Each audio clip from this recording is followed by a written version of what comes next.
You guys, one of the most common criticisms brought by antagonists to the Church of Jesus Christ of Latter-day Saints is that Joseph Smith, the founding prophet, married child brides.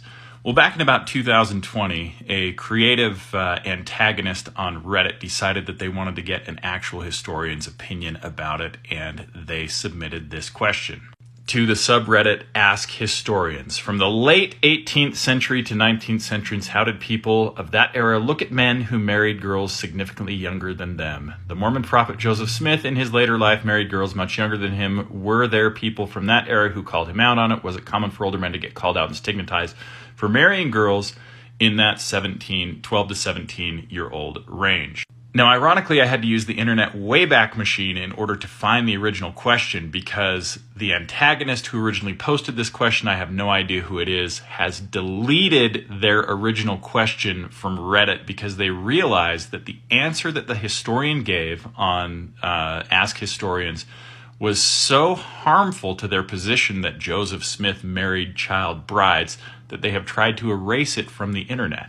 We'll start with the selected bibliography that the historian used. This project that they undertook in answering this question took a lot of time and effort from this professional historian who answered the question.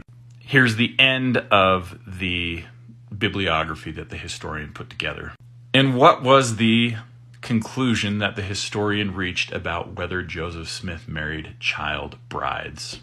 I've got to stay very high level on this because 3 minutes is not enough time to go through it all, because it's a very long and detailed article with a lot of great points regarding not only marriage and how marriage worked back in those days, but also specifically about LDS theology, Joseph Smith's place, and whether he actually consummated the marriages with his youngest wives, which this historian concluded was very unlikely that he even did so.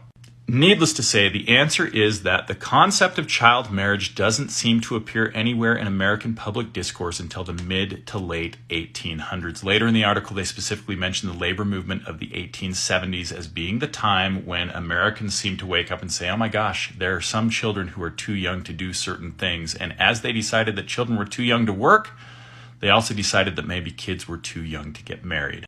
So prior to the 1870s, there is no cultural problem either with the age of Joseph's wives or the difference in age between Joseph and his wives. This criticism that Joseph Smith married child brides is simply presentism being applied to the lives and actions of people who lived in a different cultural context. Now, I'm not arguing that this would be culturally acceptable today, but it's disingenuous to hold historical actors to standards that didn't exist.